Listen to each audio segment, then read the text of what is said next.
नमस्कार, स्वागत है आपका मार्केट टॉप 20 में। बाजार बंद होने के बाद पूरा एक्शन, पूरा अपडेट लेकर हम आपके साथ हाजिर है। सबसे पहले नजर डालते हैं कि मार्केट का आज दिन भर का मूड मिजाज कैसा रहा। मार्केट का अपडेट आपके सामने लेकर आते हैं। कल की गिरावट भूलकर शानदार तेजी लेकर बाजार बंद हुआ है। चौतरफा खरीदारी का दिन रहा। सेंसेक्स ने 450 अंकों से ज्यादा जोड़े हैं और 36,300 के पार बंद होने में कामयाब रहा। कामयाबी निफ्टी को भी मिली, जो 150 अंकों की मजबूती लेकर 10,800 के पार बंद होने में कामयाब रहा। मजबूती निफ्टी बैंक और निफ्टी मिड कैप में भी देखने को मिली। 150 अंक इसने भी जोड़े हैं निफ्टी बैंक ने, जो कि 27,400 के पास बंद हुआ है। अच्छी खरीदारी देखने को मिली, तो निफ्टी मिड कैप भी 17,700 के ऊपर बंद होने में कामयाब रही। 100 अंक से ज्यादा इसने भी जोड़े हैं। एक नजर आज के शानदार परफॉर्मर्स निफ्टी के हीरोज पर डाल लेते हैं। वो 4 टॉप स्टॉक्स आपकी स्क्रीन पर। Wipro, tech Mahindra, yes bank, HPCL, तमाम स्टॉक्स ने बेहतरीन प्रदर्शन दिखाया। 3.5 से 5.5% की जबरदस्त तेजी देखने को मिली है।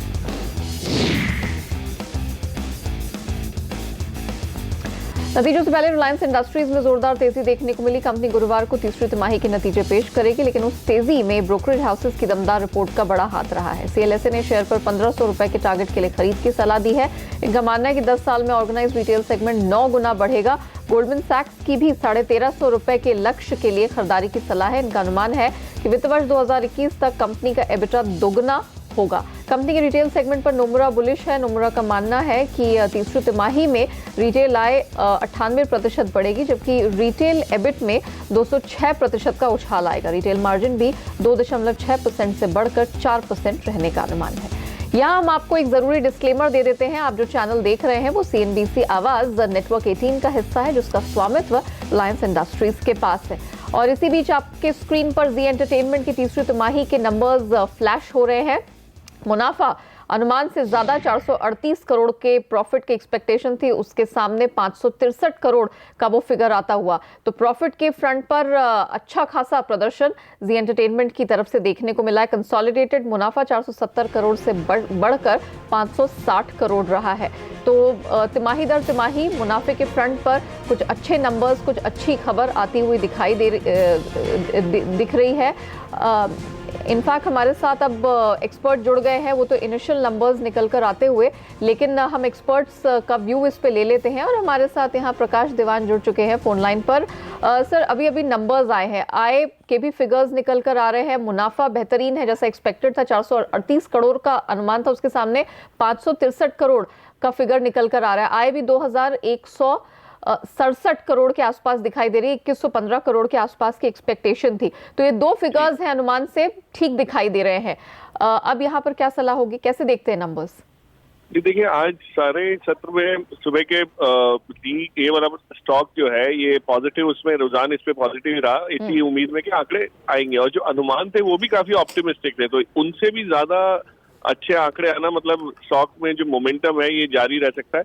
और दूसरी चीज, इसमें जब कमेंट्री सुनने मिलेगी तो पता चलेगा जो डिजिटल साइड से इनके रेवेन्यू कंट्रीब्यूशन है Z5 का, अगर वो उसका हिस्सा बड़ा है तो मेरे हिसाब से नया ये थोड़ा सा स्टॉक की जो री रेटिंग की शुरुआत हुई है ये आगे भी चल सकती है। ओके, एबिट का भी फिगर 754 करोड़ का हम एक्सपेक्ट कर रहे थे कि 712 करोड़ के आसपास का फिगर देखने को मिलेगा। अब यहाँ से ऑफ कोर्स हम वहाँ पे मैनेजमेंट की कमेंट्री का वेट करेंगे, वो क्या माइन्यूट डिटेल्स है निकालते हैं। जैसे आपने भी कहा, जो नंबर्स का इंतजार रहेगा।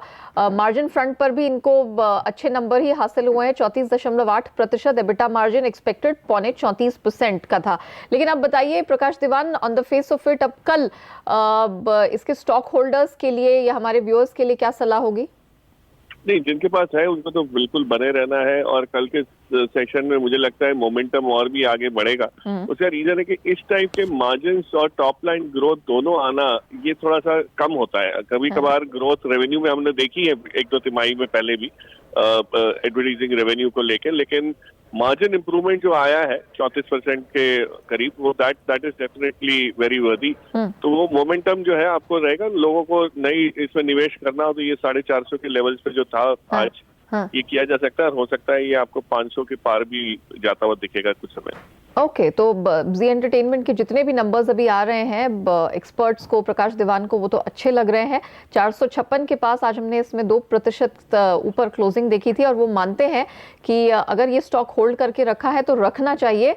छोटी सी अवधि में 500 तक का भी अगला टारगेट ये स्टॉक छूता हुआ नजर आ रहा है। ऑफ कोर्स मैनेजमेंट कमेंट्री का हम इंतजार करेंगे, देखेंगे क्या डिटेल्स आ रहे हैं और फिर कल जब मार्केट खुलेगा तो इस पे विशेष चर्चा भी होगी। लेकिन बहरहाल प्रकाश दीवान आपका शुक्रिया हमारे साथ जुड़ने के लिए और वो इनिशियल नंबर्स पर अपनी राय हमारे दर्शकों के सामने रखने के लिए। ब्रिटेन की संसद में आज ब्रेक्जिट के नए प्रस्ताव पर वोट डाले जाएंगे। इससे पहले प्रस्ताव एक बार गिर चुका है और इस बार भी प्रस्ताव को लेकर संदेह ही बना हुआ है। प्रस्ताव पास न होने पर दोबारा चुनाव हो सकते हैं। दरअसल विपक्ष के मुताबिक ब्रेक्जिट डील ब्रिटेन को महंगी पड़ सकती है।